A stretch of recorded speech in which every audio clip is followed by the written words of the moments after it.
Skënderbeu, nga ana e vet, foli ushtarëve dhe u tha: "Ca turp ushtar, robërit tuaj pas kanë marrë zemër, pas kanë rëmbyer përsëri kundër jush armët, pas kanë ardhur mbeturinat e mbuluara me turp të ushtrisë Hamziane të pikëlluar dhe të rankime kundër jush, se s'pas ke qenë miq të mirë sofre, sepse miku më i mirë i sofrës do të ishte atëherë të mos lindte asnjë thërime, por me sa shoh, pas ka ardhur dhe ushtria e re me kapetan të ri, e ç'është gjë tjetër veç se një lavdi e re.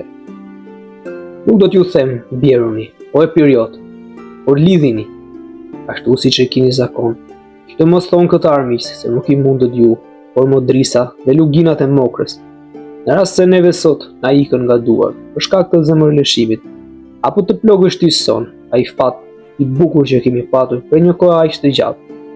Dhe tani së fundi, në shesh të hapur, në fushë jemi, sheshi le të duket trimëria. All këmbështorë që t'ju vonojnë, që t'ju pengojnë skini. Të gjithë jemi fare të lirë. Asgjë s'kemi përveç shpatës dhe armiqve, në numër ndoshta më të shumtë, por në mos u gabofsha në shpresat e mia.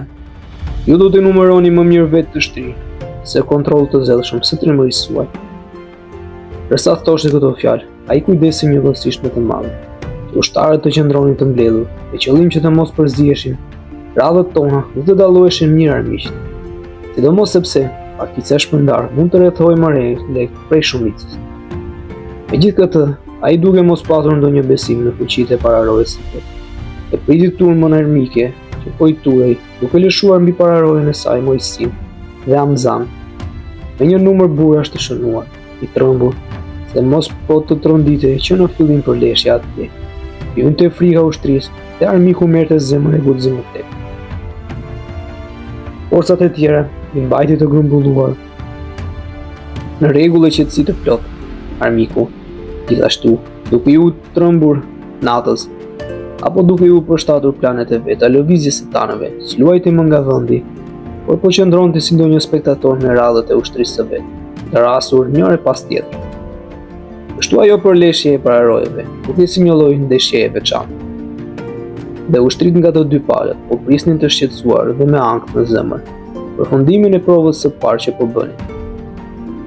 Për këtë pamje se latës gjati, i brani, cili lëshua si stuhi në mes të tyre, dhe pasi vrau gjitha ata trimat, u dha me lehtësi të tjerë Varatin, dhe sikur Hamza, të mos ja kishte shprenuar me fjalë dhe vepra furin. Duke e thirrur dhe duke e kthyer prapa së bashku me ushtrinë, ai do t'i kishte ndjekur ata gjerë në mes të radhëve armike, pa marrë asgjë parasysh nga zjarri që i zhdiqte në zë.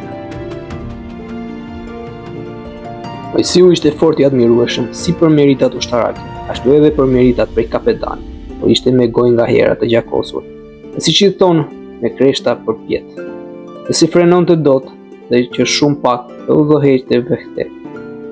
Prandaj thonë se atëherë ai u qortua nga Skënderbeu dhe u këshillua që guximin e tij ta përdorte më me mas, me fitoren më me mend.